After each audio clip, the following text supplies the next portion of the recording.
Team Fortress 2 meant a lot to me as a teenager. Every day after school, I would hop on to play some matches. Summers were spent staying up way too late trying to improve my scout game. To date, I have over 500 hours on my account. Despite how much I've played, I haven't touched the game in many years. Before I go into detail as to why I don't play it anymore, a history lesson is needed firstly. Back in 2007, when Valve still made video games, the first trailer for Team Fortress 2 dropped. Looking at it now, in 2015, the trailer's pretty plain. The trailer only really showed off a couple of classes. Despite the admittedly sparse trailer, 14-year-old me was pretty excited. The gameplay, in combination with a really dope art style, had me really intrigued. Being a console kid growing up, seeing rocket jumping for the first time blew my mind. In addition, it was also coming to the Xbox 360.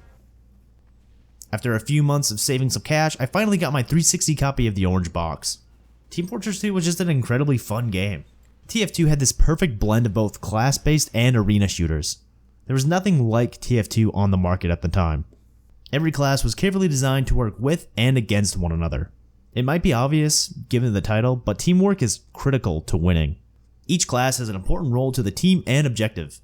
For a quick example, the Scout class is designed around flanking enemies and capturing objectives.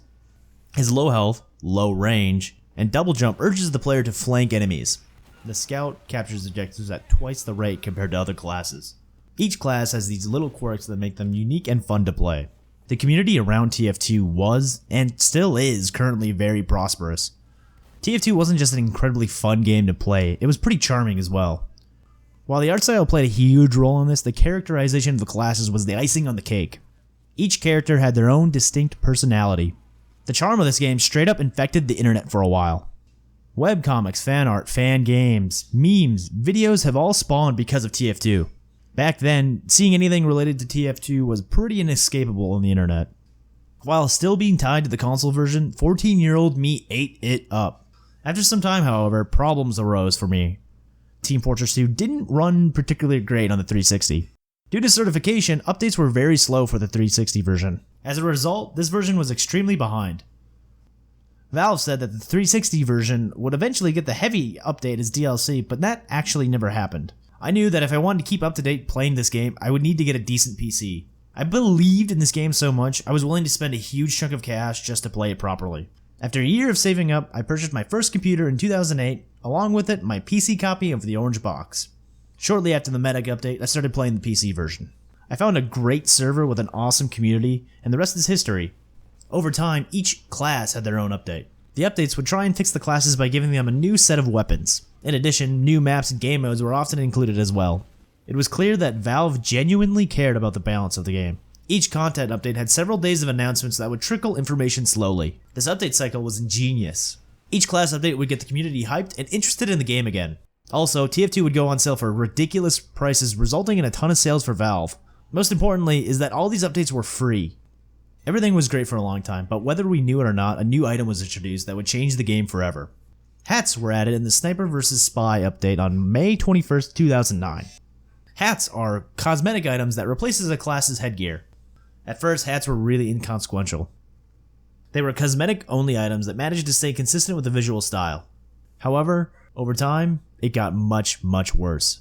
Next, hats were used to cross-promote new Steam releases. Everything from indie games to AAA releases would have its own promotional hat. The sheer amount of them eventually wore out on me. Hats started as this nice novelty, but as more were released, they started clashing with the visual style. This wasn't exclusive to the cosmetic hats either, it also affected weapon design. At this point, the unique visual style that the game launched with has been tainted by these hats. This was always puzzling to me. If you go back and look at the developer commentary, Valve worked incredibly hard to make this art style work. TF2's art style is amazing, and to see it be ruined by gaudy clutter is immensely disappointing to me. All of my issues with the visual design would culminate with the Man-Economy update. This update released an overabundance of new weapons for a bunch of classes. The weapons felt like vanilla weapons with random stat buffs and nerfs slapped onto them. This isn't even the worst part of the update. Valve officially added microtransactions into TF2 with this new update. Players can now buy with real-world money hats and weapons directly from Valve themselves. With the culmination of ruining a great aesthetic, shameless in-game advertising, poor weapons, and microtransactions, I finally had enough of Valve's bullshit. The game I fell in love with because of the dedication to free content was now selling it. At the time I was angry. Sure, Valve would still support TF2 even to this day, but it isn't the same. As time goes on, Valve deviates from the brilliant arena shooter core of Team Fortress 2. The game that brought me into the wild world of PC gaming had slowly become a shell of its former self. This was the game of my adolescence. I had sunk many hours into the game. Seeing Team Fortress 2 devolve into a game that nickels and dimes the audience is depressing. Soon, the private servers I'd played on for several years shut down.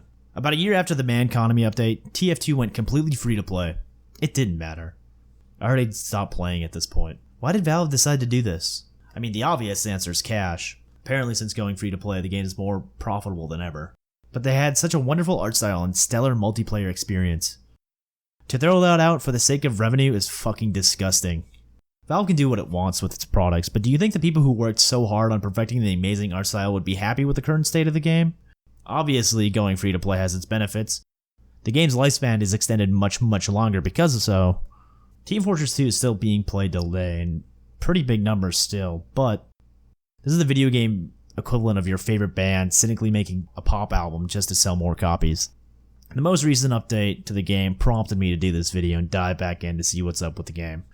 Sure, that class-based arena shooter core is still there, but the game's hats and garbage weapons serve as a constant reminder of the full potential the game once had. Maybe it's nostalgia from a time from almost a decade ago. Maybe a multiplayer-only game with no free-to-play aspects can't survive in the market anymore. Maybe I'm just an old man yelling at clouds. But playing Team Fortress 2 now, I can't help but choke up a bit.